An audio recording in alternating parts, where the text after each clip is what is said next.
Hello, everyone. Welcome to the Internet Weather for this week. First, I'll start with our coverage of the top 10 most probed ports. So, as you know, we study scanning activity on the Internet, and we organize it by the number of flows or probes that we observe scanning against a particular port. This is important to us because usually this is how we can identify new areas of interest or new ports that maybe have vulnerabilities or things for us to pay attention to. So this week, the port that popped up is 389 UDP, with the most scanning activity. It jumped up 20 places from last week. So I wanted to take a look at what the scanning activity looks like, and here it is on this page. So looking back 90 days at the volume of scanning activity against this port, you could see that there's, hundreds of millions of flows or towards the last few days here. The activity, it's kind of always up and down, it seems. So this is a port that probably, has some fair amount of scanning on it, but it's definitely, you could see there's that upward trend. So checking out who is behind the trend, we kind of take a look at how many IP addresses are engaged in this activity, also over the past 90 days. And you could see for the most part, there's maybe, thousands of IP addresses that are looking at, well, most days, I think there's only a few dozen. But on some days in particular, it looks like maybe there's thousands of IP addresses doing the scanning in a concerted effort. Something interesting to me, it's almost a monthly cycle, right? The last couple of spikes are a little off of it. But the question I wonder is if this isn't something related to Microsoft Patch Tuesday, so that like 2 or 3 weeks after a Patch Tuesday, they go out and tap and look for servers that haven't yet patched, or something like that. So that even though the pattern doesn't quite match, it's just like it seems like 2 or 3 weeks after Microsoft Patch Tuesday that we're seeing these spikes. And I don't know if that's just me putting a human pattern to it, but it's just I'm just curious about that.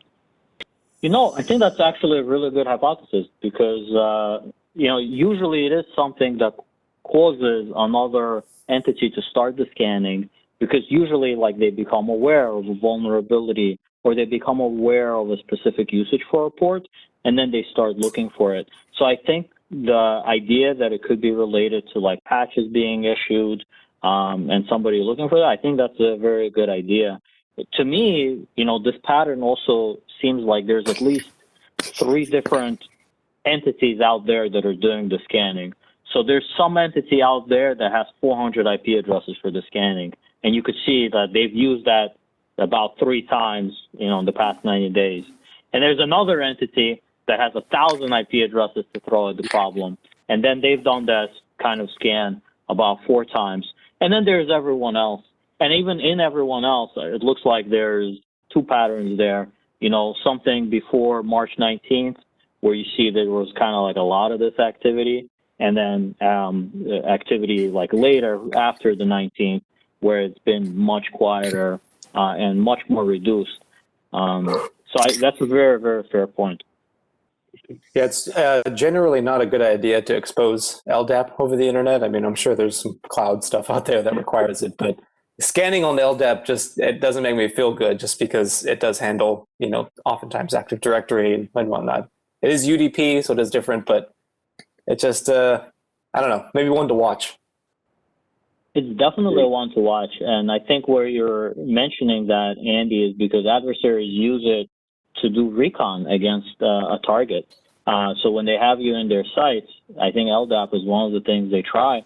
It really helps them to enumerate your organizational structure, who reports to who. Depending on your LDAP structure, you might have titles in there, usernames. Now they don't have to guess usernames, they just have to guess passwords.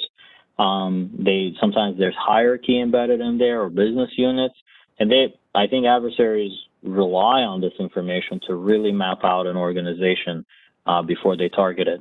I know we're still kind of exploring what the UDP usage is, but it's probably this cousin usage. And just because, you're not familiar with it, and you're thinking through the whole trust angle we were talking about in the previous stories, I think it's important to really concentrate on this, understand your firewall policy, understand your router ACL settings to make sure that you're only allowing traffic that you really expect, and you have a really good reason for things like this, especially LDAP, like you said, Andy. So I decided to take a look at the IP addresses engaged in this in the last few hours that are active, and I noticed that there were 40 or so IP addresses doing this activity. They're kind of spread all over the world. Some are cybersecurity researchers, others are known hotspots for reconnaissance activity by certain adversaries. So it's definitely a port to pay attention to. We believe this could be related to LDAP. The cousin port 389 TCP is usually what LDAP runs on. In most enterprises, Active Directory is running there. And this could be something that either security researchers or different parties out there are basically concentrating on to see, what is listening on port 389 UDP. Don't have an exact understanding of everything they're looking for, but it's definitely a port to look at a little carefully. Make sure you understand your firewall policy regarding this. Make sure that it's locked down as appropriate.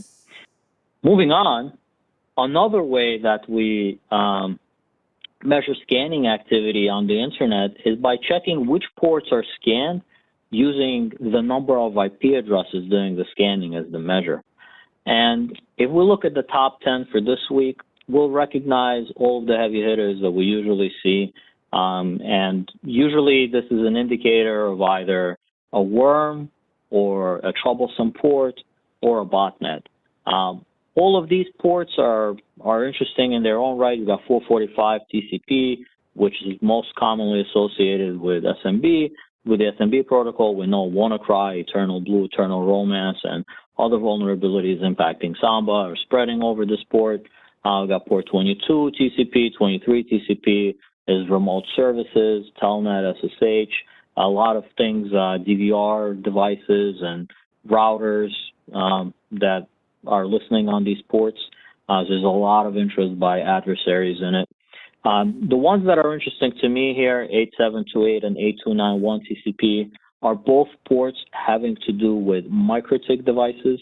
We've actually observed MikroTik devices being abused to host malicious content.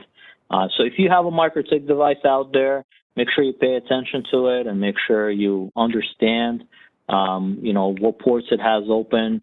Make sure you lock down the management ports like 8728 and 8291 TCP, and definitely don't expose them on the WAN side. There is a lot of interest by several adversaries in taking over MikroTik devices currently. So just be really, really on the lookout for that. I mean, all of these other ports are definitely ones we've seen before. So because this is stuff we've seen before, I decided to concentrate on the next 10 ports that have the most sources probing. And there's a lot of interesting activity here. But one of the ports here that spoke to me is 4444 UDP. Of course, 4444 TCP is really interesting as well, because that's the default port for Metasploit when you're launching your like Meterpreter shell or any kind of exploit with Metasploit. Usually 4444 is the default port there. Not on UDP, of course, on TCP. So it's interesting that there's this concerted scanning activity to me. Now, I didn't have a chance to analyze this in depth, but I did want to take a look at the scan activity over the last 90 days relating to this port. You could actually see it's pretty stable. So there's, it looks like maybe 1 to 2 million flows per hour on any given hour of scanning activity against this port.